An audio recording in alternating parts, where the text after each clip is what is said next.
Welcome to the Women's Basketball Podcast. We are plausibly live from an undisclosed location in North Carolina's Triangle. I'm Mitch Northam. You can see my work at SB Nation and WUNC, and I'm flying solo this week. My co-host Mia O'Brien is out of town, busy with the NFL Combine in Indianapolis, but we'll get a full report from her on her trip to Caitlin Clark Country next week. We'll dive into some hers of the week here, the game of the year, NC State Notre Dame. And then we have a special guest joining us, Jackie Carson, who is the Senior Associate Commissioner for Women's Basketball in the ACC, to preview the ACC tournament. And we'll also have some, making money with Mitch picks, where we had a good week last week going 2-1. First up, our hers of the week. I have a couple here that I wanted to just sort of touch on and get to. The first being Malaysia Wiley at South Carolina, who we've talked about a lot on this podcast this year, just wanting more out of her, wanting to see her really, reach that star potential. And she kind of touched it in the past week. In South Carolina's win over Arkansas, she had two crazy highlight worthy plays. One where she pulled off an alley-oop, another where, she had this crazy kind of handles and behind the back thing, going to the rim on a layup, and an easy win for South Carolina over Arkansas. Then she follows that up on Sunday at Vanderbilt, and as we've noted on this show this year, Vanderbilt is no pushover this year. Camille Pierre, Michaela Blakes, South Carolina goes in there and dominates. In large part due to the play of Wiley. She scores 24 points in just 19 minutes on 10 of 15 shooting. One of her best performances of the season. Really, really strong game from her. South Carolina nearly wins by 30. Big win for the Gamecocks in Nashville to get that done. Some other hers of the week, Reagan Beers, Oklahoma. She had 2 back-to-back point games. Really good week for her. And Riley Weiss of Columbia, getting it done to get a win over Princeton, which puts the Ivy League in a position now where I think there's a chance they could be a 3-bid league. I think it's almost a certainty that they're going to get 2. Can they get 3? We'll see. I think Harvard is a near lock. I think Columbia is a near lock. I think Princeton has some work to do. But what if Princeton wins Ivy Madness? And what if, Harvard and Columbia don't lose any more games in the regular season? It'll be pretty interesting to see kind of how the committee addresses the Ivy League. Also the A10, which is a mid-major league that can have multiple bids. Our fourth her of the week rather, that I wanted to get to is Zoe Brooks, who had, just a star-making performance on Sunday in a sold-out Reynolds Coliseum against the number 1 team in the country with ESPN's College Game Day there. Zoe Brooks had the best game of her career so far. The sophomore Wolfpack guard, 33 points, 10 rebounds, 14 of 14 from the free throw line. She's a huge reason why NC State, was able to win that game. I know a lot of attention this season has gone to Isaiah James and Sanaya Rivers, and deservedly so. They're really great guards, both likely to be first-round draft picks in the WNBA draft this spring. Isaiah James with that behind-the-back move in the second overtime, to get that layup over Olivia Miles was wild. Sent Reynolds into a frenzy. The loudest that I've ever heard that building, I think, in my several years here covering women's college basketball. It just erupted when she pulled that off, which was really, a pro move. Just kind of something you don't really see that often. And then Sanaya Rivers flirting with a triple-double in that game. Tilda Trigger also playing really well. If you heard me on, Ovius and Giglio earlier this week, I talked about how Tilda Trigger is the answer to the questions that we had about NC State this year. The questions that we had about their front court, about who's going to replace River Baldwin, about, well, now that you don't have Caitlin Weimar, what are they going to do in the front court? And they've struggled with that, trying to figure that out for the first 2 months of the season. Tilda Trigger has stepped in and really stepped up. 19 points and 9 rebounds on Sunday. Notre Dame has really good bigs, bigs that have garnered all conference recognition in whatever leagues they played in last year. from the Big East to the ACC.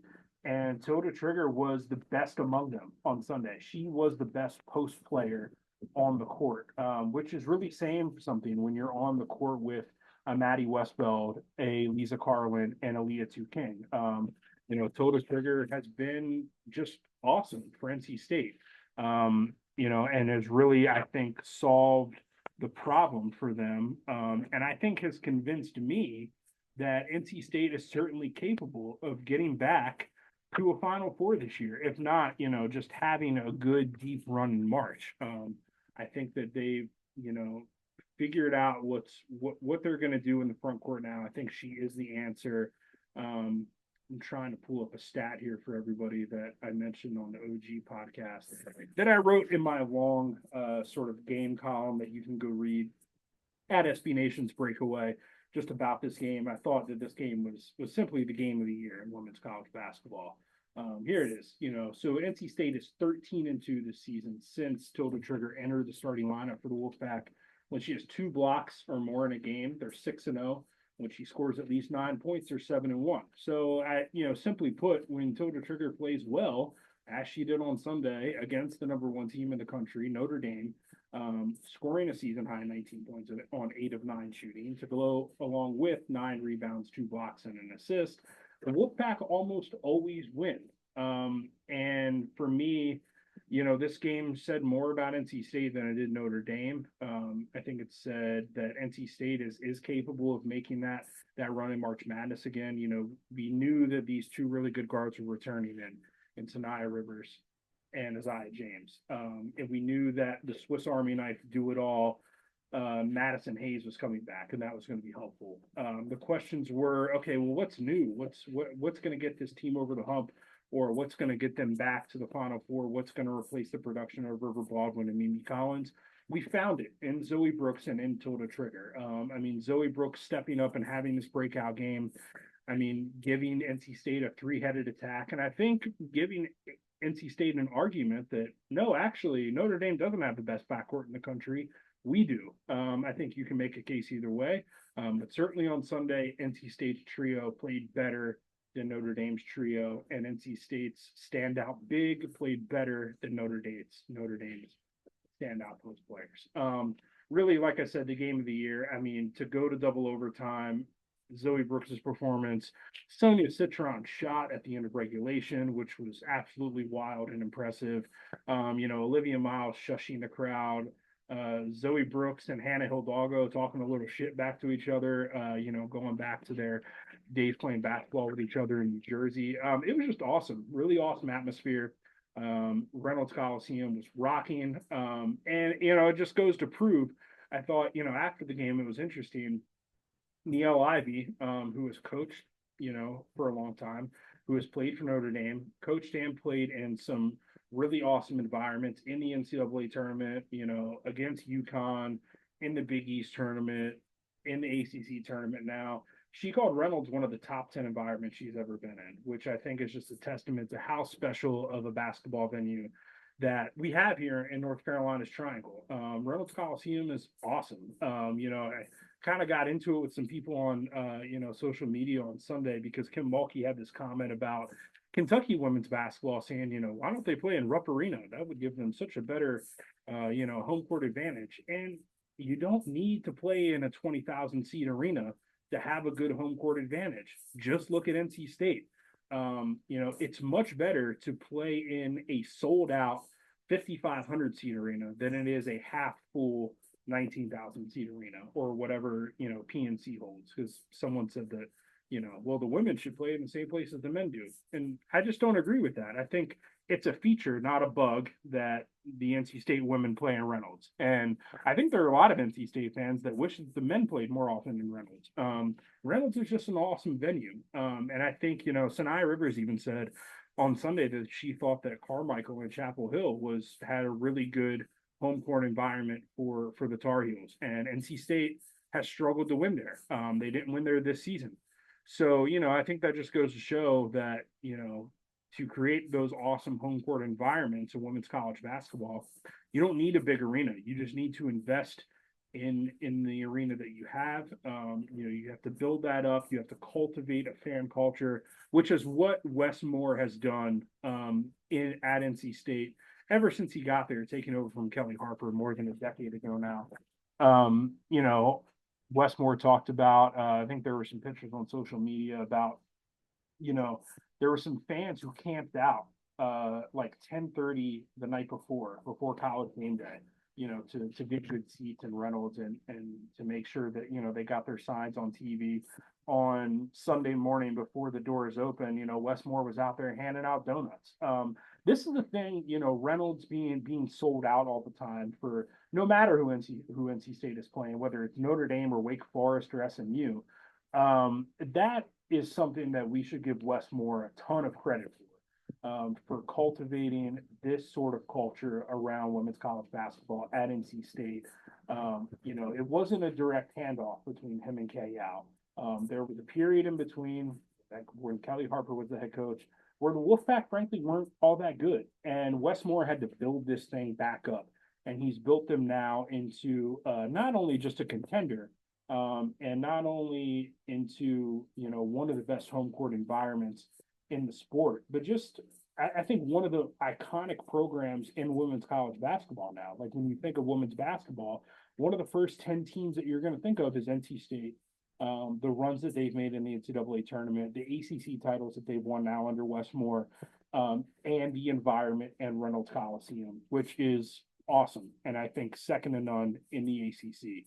So I'm really excited for the potential of all three triangle schools here hosting in the first round. The latest bracketology that I've looked at still has that projection. NC State, Duke, and North Carolina all hosting first weekend games in the women's NCAA tournament, coupled with men's games being in Raleigh that opening weekend. I think it's just going to make the triangle here in North Carolina the center of college basketball that opening weekend of March Madness, which is going to be awesome to see. So that's the her of the week. That's the intro. That's our talk about everything that I saw on Sunday. The game of the year, I think, so far in women's college basketball, that had Magic Johnson tweeting about it, which was cool to see.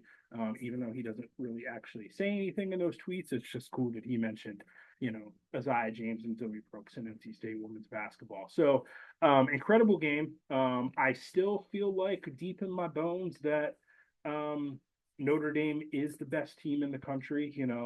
They got at NC State. That happens, but I still feel like, everything had to go right for NC State to win that game. They had to have a career performance from Zoe Brooks. They had to have Sanaya Rivers and Isaiah James playing some of their best basketball. They had to have a great game from Tilda Trigger. They had to have Olivia Miles and Hannah Hidalgo, if you look at the numbers, having two of their worst shooting performances of the season. And they had to have that awesome crowd behind them. So what if this game was played on a neutral court? I think we're about to find out in Greensboro next week at the ACC tournament, which is what Jackie Carson and I are about to talk about. What if Zoe Brooks misses some of those free throws? What if Olivia Miles makes some of the 9 3-pointers that she missed? There's a lot of what ifs. So, not to take anything away from NC State, I certainly think they're capable of winning big in March.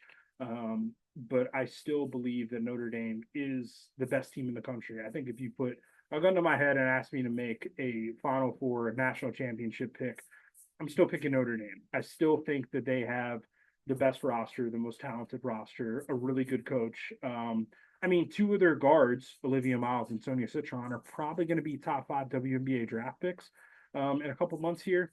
And then you throw in Hannah Hidalgo. You throw in all the depth that they have in the post. Again, not all those pieces came to play on Sunday against NC State, but I think, when everything comes together for Notre Dame, they are the best team in the country still. But we'll see. Bracket luck is a real thing, and we'll see what Notre Dame's ceiling looks like when we get to March. So, which is just around the corner. Next week, we got the ACC tournament starting, the SEC tournament starting, the Big 12 tournament starting, the Big 10 tournament starting. All Power Four leagues will have our conference tournaments next week. I'm going to be bouncing back and forth between Greensboro and Greenville, so that should be a lot of fun, seeing the ACC and SEC teams going at it. And we're going to dive in more to what the ACC has in store for us in Greensboro with Jackie Carson. Joining us now on the Women's Basketball Podcast is the ACC's Senior Associate Commissioner for Women's Basketball, Jackie Carson. Jackie, thanks for joining us and welcome to the show. Thanks, Mitchell. I'm glad to be here. Excited to talk about some ACC women's hoops. Yeah, for sure. And we're just, almost a week away from the ACC Yes. tournament in Greensboro. I know that was a big success last year. One of the things that stood out, I think, for me last year was, the added courtside seating that you guys did and how full those were every day. What is there any other, I guess, upgrades or changes that folks can expect for the tournament this year? Yeah, so we tried to expand it and we actually couldn't expand it too much more. So for the fans, it's just like really just expanding it more than what we can from the standpoint of just like how do we continue to make the experience even better for our fans. So we listen to all the feedback, good, bad, and indifferent. So obviously going to have more, try to have more giveaways. The most exciting thing that I'm really I'm thrilled for is on Saturday. That also aligns with International Women's Day. So we're going to have a ton of programming centered around that. We have some great special guests and MCs and DJs, and just really to make it a really good fan experience. And then our student athletes are getting kind of an upgrade as well. Ally has partnered with us to increase their players' lounge, the gifting suite. So every year we're going to make it a little bit better. So hopefully the fans will notice it, even though it's not going to be as drastic as seeing 181 courtside seats being added all of a sudden. But I think folks should see a difference. Yeah, and yeah, I know Ally, they always do, a big thing for their big tip-off event. They always make a big show of, the amenities and stuff that the players get. So it's cool that that's coming to the ACC tournament as well. Oh yeah, we're gonna have some pretty fun things for them in the background. I think we're gonna have some dance off and Okay. something kind of like eases their mind. Obviously, it's a business trip, but we want them to experience and enjoy the experience of participating in the tournament. It's the biggest tournament. It's a pressure packed, but enjoy it while you're there. Okay. You've earned it, especially this year with not all of our teams qualifying. I'll have to see if I can set some betting lines for the dance off between the Oh players.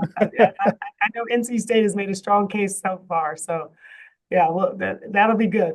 Yeah, for sure. So, mentioning NC State, I felt like a week ago, it felt like Notre Dame was going to kind of run through this thing and dominate the rest of the regular season and steamroll their way to a second consecutive tournament title. But now NC State, kind of proves that Notre Dame can be beatable. And really in this league, NC State has lost to North Carolina, and North Carolina's lost to Georgia Tech, and Duke's around. It feels like anybody can kind of get got. Does that, I guess that probably adds some intrigue now, going into the tournament with really all these competitive teams. Yeah, no, absolutely. And we love to see it from our fans. You can tell by our ticket sales, the intrigue is higher than it's ever been before. We've already just I think eclipsed 100,000 more than we were at this point last year, and ticket sales are as high as they've ever been. Um, I think it's also that no one knows what seed anyone is. We don't have one single seed locked in, which is a little nerve-wracking from our end from a planning standpoint. But I think the intrigue of like what you said is like we don't know who's going to win this thing. Folks would say Notre Dame is a strong lock, but what I think a lot of people are realizing is our strongest games are at the end of the schedule because that's kind of where the TV games lie. Mhm. And so traditionally, our strongest games are after the NFL so that we can kind of dominate that TV space. And so that's why you're seeing College Game Day at NC State. Next week, College Game Day is going to be at Notre Dame. And you see the fun matchups, UNC and Duke coming up on Thursday. So you see the really, really fun matchups. So it's wide open, Mitchell. I have no idea who's going to win it. Hopefully, we also have some teams that need to get healthy, and hopefully those star players will be back for the tournament. But it's really anybody's game.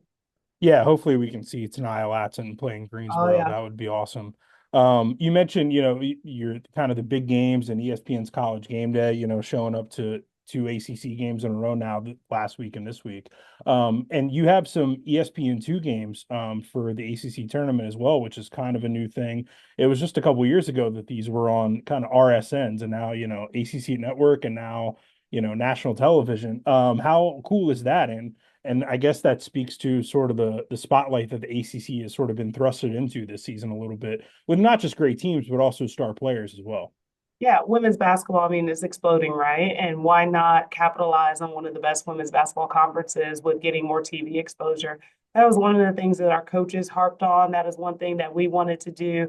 Our women's basketball team, the commissioner, we've just said, hey, how can we expand on this exposure? We love our partnership with ACC Network, but hey, can we get on ESPN? Can we get on ESPN2 for some of these earlier window games?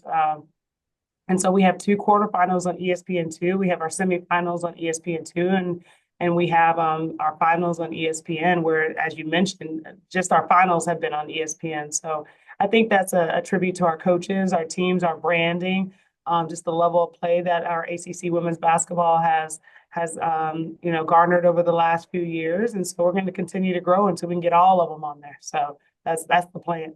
Yeah, kind of in relation to, I guess, sort of that exposure, we saw this year like the SEC, Tennessee and South Carolina, they both played non-conference games against UConn in February in this month, which is kind of a different, sort of model. We usually don't see a whole lot of that. I'm kind of wondering if there's been any talk about from ACC coaches about maybe wanting to do that in the future. The Duke men's team just did this with Illinois, squeezing in a non-conference game in February to sort of drum up some different kind of interest.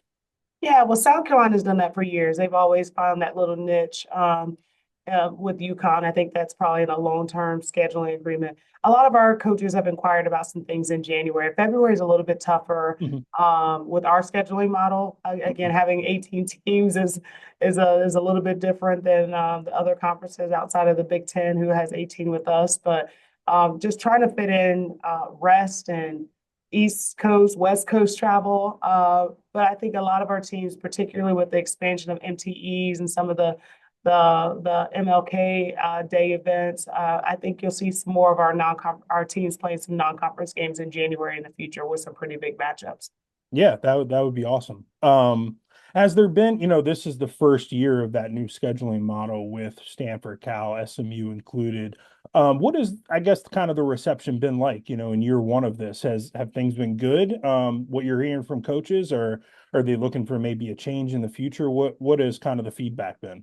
I think there's always feedback. I think we have to really examine as a conference to make sure we're maximizing our schedule in the future to help us get bids and more bids where, particularly in the SEC, they play everyone twice. Well, we play everyone once except for one team. And so sometimes that allows certain teams to have an extra quad one game, and certain other teams to have a potentially a quad two game where other conferences are getting a little bit more exposure. We're getting additional quad one games. So we need to look at that to make sure we're not putting ourselves at a disadvantage.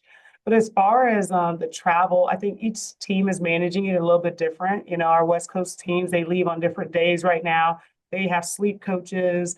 But it's really cool to see Stanford walk into Cameron Indoor Stadium, and some of those young ladies have never been there. And it's really cool for some of our East Coast players and student athletes to go over to the Bay Area. It's no for I know the media made a lot about, oh my God, the travel, but it's really honestly no different than what they used to do in AAU, except for most of the time they're chartering now. And so it's been an amazing experience. Not too much negative feedback from our coaches, except for about tip times, which sometimes we're in control of and sometimes we're not. But I think overall, it's been a pretty amazing experience for both sides. Yeah, I know. I mean, it doesn't seem to have bothered Cal. I mean, they're having a really great season and they're Right. going to make the tournament. I know they've enjoyed a pretty good home court advantage there, but North Carolina did get them out there, so Yeah. it's worked out for Sharman Smith's crew. Right. I mean, North Carolina is the only team in the country that hasn't lost a road game. So they're fine, and they've already been to the West Coast. So it just proves that it can be done, and the Tar Heels are showing that. Yeah, for sure. Coming up, speaking of the NCAA tournament, I'm looking at some of the projections, and it looks like right now, I mean, at least half of the league is probably going to get in. You're looking at probably 9 teams, maybe 10. Who knows? We'll see what happens Yeah. in the ACC tournament in Greensboro. But the other new thing this year is we got units for women's college basketball. How How excited is, I guess, the conference about that, and what sort of, I guess, conversations have you had with coaches or Jim Phillips or whoever about units and how that's going to impact the league? Yeah, well, I will say there's not a commissioner in the country who's more excited about women's basketball than Jim Phillips. I have not seen it. I have not heard about it. Jim is a huge women's basketball advocate. So just really pleased about units. It's been so long of an issue and a conversation across the board for women's basketball. So to finally see it, from my eyes as from a coach to now an administrator, to finally see it come to fruition has been absolutely amazing. What it does is it shows the value of women's basketball. It's increased the value on our campuses. ADC now that there's an opportunity to make money off women's basketball. And the ACC is kind of the standard because not only do we have the units, but we have the success incentives where we, along with men's basketball and football, depending on our success in the tournament, the ACC has added a pot of money. So it's we're hoping to lead the way and show that women's basketball is very important in the ACC and kind of set the standard. Yeah, yeah, it's been clear to me that the ACC really values women's basketball with those success initiatives that you talk about, and kind of how the league has sort of helped prop up its teams over the years. I was wondering, the house settlement is coming at some point, maybe April, maybe later, whatever. Yeah. It's kind of a wild west right now, but is there, I guess, like conversations, like is the league hoping to make sure, I guess, that some of that share of that pot goes towards women's basketball at the member schools? Yeah, I think our membership are exploring all options, and I would find it hard to believe. Obviously, it's an individual school decision, and we're going to try to have some benchmarks, I believe, in the ACC. But again, our ACC ADs, Jim Phillips, the league, they value women's basketball. I could hardly see it being left behind in any shape or form. Our schools are excited about the potential house settlement and what it can do to continue to grow women's basketball. I don't feel like any school will be left behind in our league. So that's just the impression of our leadership, of our ADs. They recognize the success of women's basketball and basketball as a whole in the ACC. So I don't anticipate any changes, just continued growth. Yeah, yeah. Oh, excuse me. That would be awesome to see. I hope that schools keep investing in women's basketball the same way that Absolutely. they have. I wanted to ask you just kind of about Charlotte. It feels like you guys are headquartered there. The ACC women's tournament is coming there in 2027. Right. And it kind of feels like, this ally tip-off event is sort of becoming the signature event, in November, to kind of start the season for women's college basketball. I know the ACC has been a part of that the past couple of seasons with Virginia Tech's involvement, NC State this past year. I'm hearing there's a pretty good matchup for next season. Yeah. How, I guess, excited is the ACC to be a part of that and to sort of have this event, the signature event in its footprint? Yeah, absolutely. I mean, just our being in the city of Charlotte is everything. Just the embracing of athletics in the city. Danny Morrison and his team at Charlotte Sports Foundation are just absolutely phenomenal with raising the bar across all the sports in the Charlotte area. Ally Tip Off, I mean, Allies are our title sponsor for the ACC tournament. They're amazing partners, and they're such advocates for women's sports in general, and particularly for our women's basketball programs in the ACC. You're absolutely right. The Ally Tip Off has been an amazing tournament here. Now it's a tournament. It started as one single game, and then it kind of evolved into two games. And I can't wait to see what it evolves in next year. But talking to Ally day in and day out, like their partnership is everything, and everything that they touches turns gold. And we are just so grateful to have them as partners because that tip off it's truly a special event, and it brings and highlights women's basketball, college women's basketball, in the Queen City. So hopefully there's some rumblings of a WNBA team, so we'll just keep spiraling and bring more women's basketball to the area. Yeah, for sure. And kind of staying in the state of North Carolina, but pivoting to a different area, it feels like there's a pretty good chance that all three of our triangle teams, NC State, UNC, and Duke, are going to host first round games this year. And there's going to be men's games in Raleigh. I have a feeling that you and Commissioner Phillips will be around that weekend. It kind of feels like the center of college basketball is going to be here the first weekend of March Madness. Oh yeah, like we're gonna try to make that the Mecca right there in the triangle. So yeah, we're gonna keep our fingers crossed that our teams continue to perform and get as many teams hosting in that in the next round of 16 that's revealed. But you know, those three programs are doing absolutely great. Duke, NC State, UNC, those coaches, what they're continuing to build, and it doesn't matter what they lose. We just have the coaching pedigree at those schools, particularly where nothing is ever like a reset. They just continue to build and build something strong. And so, again, that's a credit to the leadership of those institutions. It's a credit to those coaches and those student athletes. Yeah. So I have to ask you this because since I have you here, Uh-oh. we're in Greensboro this year. We're in Charlotte in 2027 for the women's tournament. Where are we in 2026? 2026 is yet to be announced. Okay. It is yet to be finalized. So a few years, our coaches, even before I was here, our coaches were like, "Hey, I think we're the only championship that doesn't move in the ACC. I believe that's correct." And so our coaches are like, "Hey, can we explore some other options?" Greensboro still being an option, Sure. and so we're continuing to do that, and hopefully we'll be able to announce a 2026 in the near future, but nothing finalized as of right now. Yeah. Well, it feels like there's plenty of options, like sort of in this southeast footprint. If you just look from, Absolutely. DC to Atlanta, I feel like there's plenty of options. So, Absolutely. okay. I mean, we got a great reception, like when we kind of just explored it. Like a lot of people want to see ACC women's basketball move to their city, and so it's nice to have that demand. It's nice to be wanted and to be able to expand it a little bit. But Greensboro has been absolutely amazing host. If we were to leave, it would be tough, but they'll always be home for us. And the Coliseum has been absolutely tremendous. So we will see what the next steps bring, and we'll see where we head in 2026. Yeah. Well, it sounds like Greensboro is also going to host a non-conference game Oh next year. I yeah, think Tennessee and NC State is the matchup, yeah. kind I of like think North they've Carolina, UConn this year. correct. So, like I said, you know, Scott Johnson, his team there, the Coliseum, they've always been tremendous partners, and so they will continue to be, maybe in the same capacity, maybe in a different capacity, but they'll always be home to ACC women's basketball in some way, shape, or form. So we hope, you know, even if we did move, we hope our teams will continue to play some of their bigger non-conference games there because it is home. So we'll see. It's a heavy load, and it's nice to be wanted, but we also recognize it's nice to be home too. So we'll see how it works out. For sure. Well, I await the news and where the 26 tournament will Awesome. be. But I'll be there either way. So, We appreciate you. yeah, yeah. Do you want to pitch why the ACC is the best conference in women's basketball for me?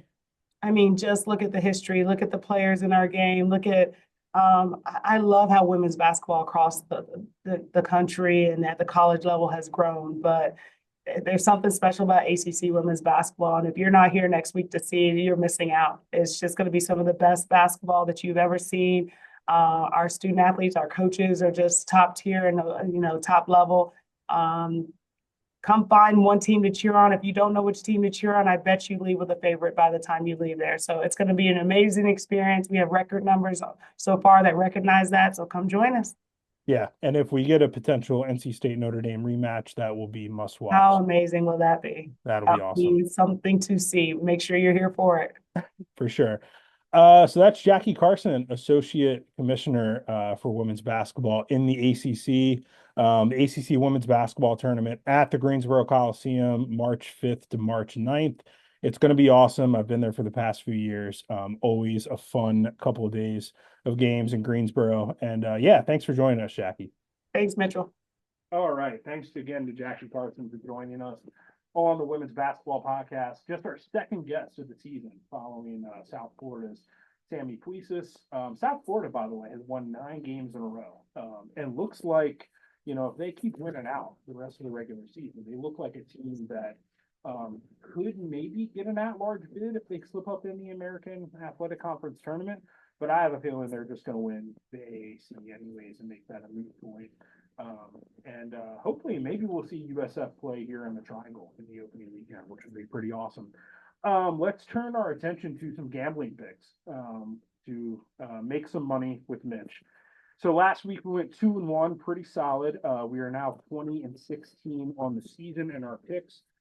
Funny enough, the game that I missed on last week was the Notre Dame NC State one. I thought Notre Dame to cover 3.5 points.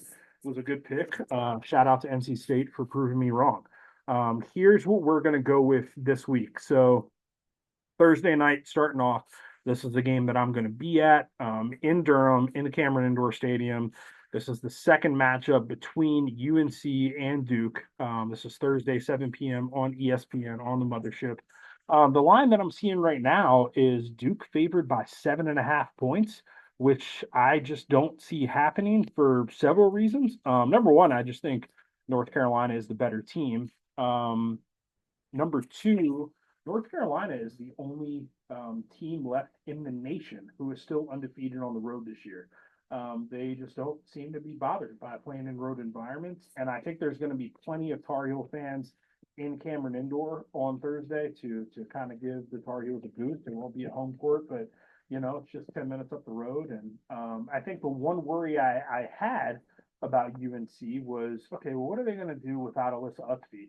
Well, they went into Louisville on Sunday and beat a really good Louisville team in their house, in the Yum Center in Kentucky, and got a win without Alyssa Utsby. And that Louisville team just came into Duke and handed Duke its first home loss. So, I like UNC to cover 7.5 points. I think that's just too many.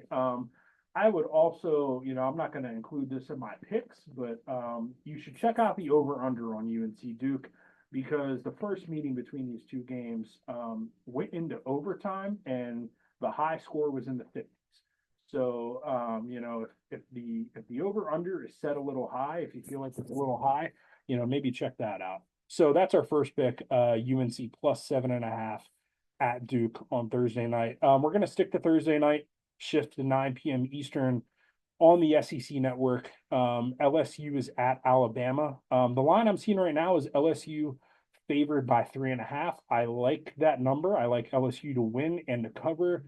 I just think LSU is really good, and I think we've underrated them a little bit. I know we like to make fun of Kim Mulkey and her memeable expressions and faces, but I think Anissa Morrow is one of the best 5 or 6 players in the country.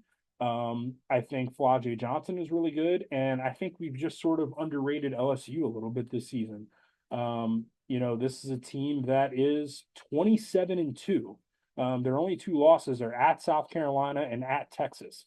I think certainly they're a top 3 team in the SEC, and they're a team that could certainly make a run in the SEC tournament in Greenville and win the whole thing. And when I look at Alabama, I just don't really believe in them. I kind of think Alabama's a little bit of a pretender.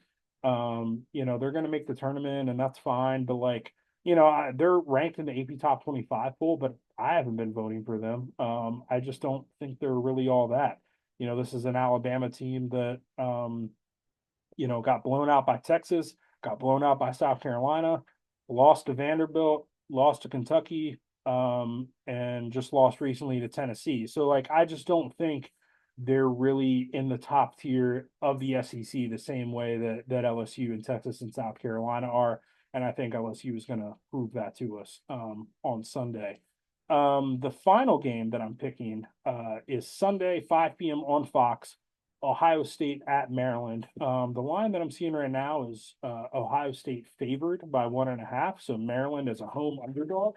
And I think I'm going to take Maryland to cover. I just think, this is the last regular season game for the Terps.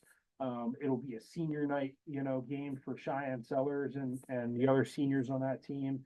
And this is kind of the last opportunity for Maryland to really shine and prove itself in the regular season to the NCAA tournament selection committee. And I just kind of got a feeling that Brenda Freeze is going to have this team, really ready to go. And a little similarly to Alabama, I just don't really believe in Ohio State. I kind of think they're a little bit of a pretender this season. Played a pretty soft non-conference slate. They've won some games in the Big Ten slate, but they've also lost some games that were kind of surprising. I mean, this is an Ohio State team that just lost by 10 to Indiana.